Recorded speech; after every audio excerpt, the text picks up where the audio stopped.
Лавр жапырағының пайдасын білесіз бе? Негізінде оның пайдасы ең бастысы адамның иммунитетін көтеруінде.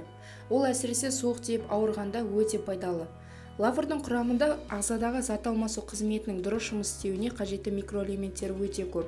Сондай-ақ ол ағзаны қалдықтардан тазартатын қасиетке де ие. Негізінде лавр жапырағы көптеген тамақ түрлеріне айрықша дәм мен хош иіс беретін таптырмас дәмдеуіштердің бірі. Медицина өкілдері жүргізген зерттеулер нәтижесінде бұл өсімдіктің денсаулыққа берер пайдасы мен тигізетін залалдары анықталған болатын. Кептірілген лавр жапырағының тұнбасын ішу бауырдағы тастың түсуіне ықпал етіп, асқазан ауруын емдеп, адамның асқа деген тәбетін ашады. Егерде сізде тері ауруымен сырқаттанған жағдайда лавр тұнбасын ішу керек, ал ревматизм мен буыны, бел ауыратындар үшін осы тұнбаға сірке қышқылы мен бал қосып ішкені жақсы. Оны дайындау үшін 5 грамм лавр жапырағына шамамен 12-17 дана лавр жапырағына 300 грамм су құйып 5 минут қайнатады.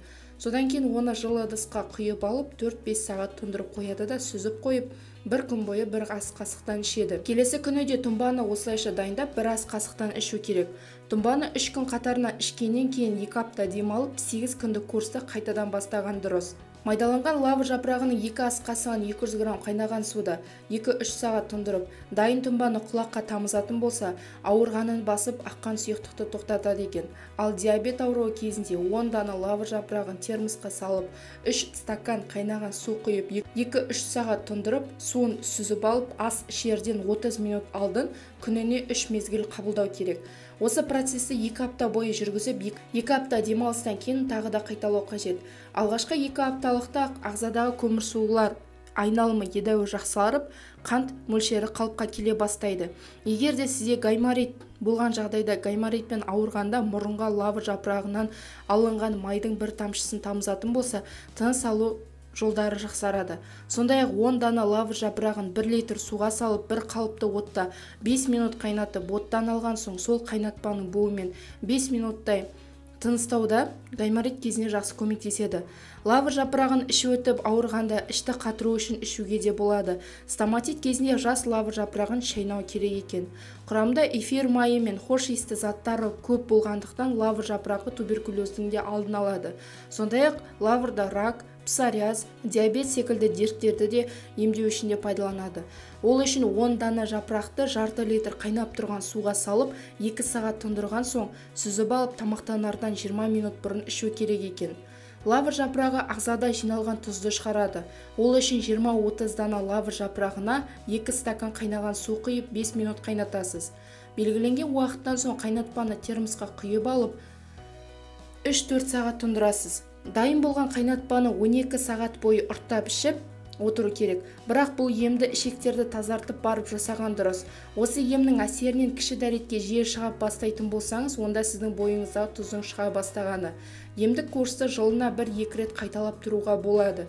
30 дана лавр жапырағын майдалап ұнтақтайтын болсаңыз, 10 ас қасық бал қосып, үстіне 1 литр су құйып, қоймалжың болғанша қайнатасыз. Дайын болған тұнбаны сүзгіне өткізіп, жатар алдында 1-2 стаканын ішетін болсаңыз, бауырдың ісінгенін басуға болады.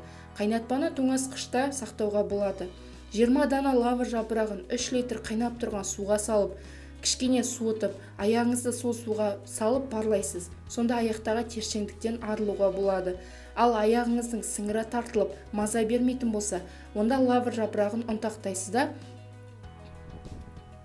оның 50 граммына 250 мл тазаланбаған өсімдік майын құйып, жақсылап араластырасыз. Қоспаны қараңғы жерде 2 апта қоясыз. Белгіленген күннен соң дайын болған қоспаны ауырсынған жерге жағатын болсаңыз, көп уақыт өтпей-ақ оң нәтижесін байқайтын боласыз.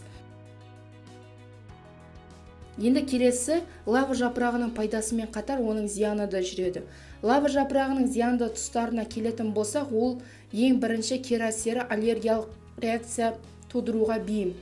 Сондықтан да аллергиясы бар адамдар оны емделу үшін немесе тамаққа қосып пайдаланғанда абай болғаны дұрыс. Сондай-ақ емізулі аналар да лавр жапырағына үйір бола бермегені абзал. Ал жүктілік кезеңінде лавр жапырағы мүлде тұтынбаған дұрыс. Себебі ол жатырдың белсенділігін арттыратын қасиетке ие. Соның салдарынан жүктілік кезінде уақытынан бұрын тоқтауы немесе түсікке алып келуі ықтимал.